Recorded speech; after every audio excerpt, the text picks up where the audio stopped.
so I get it all the time. How many calories should I eat? The only reason that people need to know how many calories that they're taking in is actually down to the fact of creating some kind of consistency in your diet. It doesn't matter. Calories are a number. They are what they are. And I can make one number seem massive to some people and I can make it seem very small to another. It doesn't really matter. What we need to establish really is the consistency of what you're doing. So you keep eating the same amounts of food in terms of their energy intake on a day-to-day basis. The quality of those foods, the composition of those foods, they're all different. If you're starting out on a diet or you're trying to improve your eating or whatever it is that you're doing, there's so many things that you can do first. So we know that men should be eating around 2,500 calories and women around 2,000 calories. Here in CrossFit and in powerlifting and all that other stuff, those numbers need to go up. You are training. Because you are breaking the body down, you're also going to need to elevate more protein. Now, if you're not training, you're not doing all that stuff, you won't want to eat more protein. We need to just look at establishing enough energy intake versus what you actually want. My top tips, number one, is just to start to write down what you're eating. Straight away, just because you're doing that, you'll already start to be a bit more mindful about your food and also start to clean up everything as you go along. Don't start reducing the calories and tearing everything out on day one because it will only make things harder in the long run. So what I do for a couple of weeks, just write it down. Write down the calories, maybe write down the macros, right?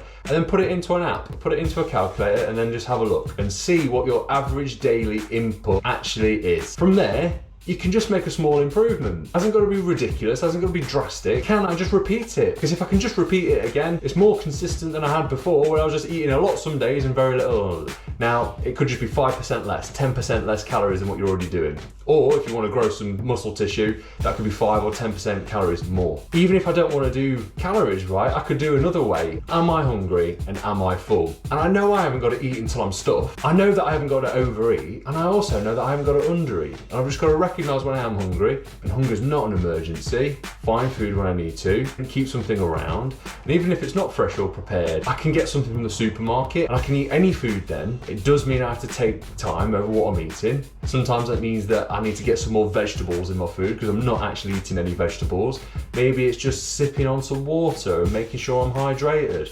There's so many things that are going to change how you react to food. Stress, sleep, what's going off in your week, big event coming up. But when it goes back to taking in your energy intake, write it down, analyze it. Don't weigh yourself every single day. Normal weight fluctuations is what's going to happen. And then get on the scales after 2, 3, 4 weeks to see what's happening. Only make small improvements, find out your calories, do the investigations yourself.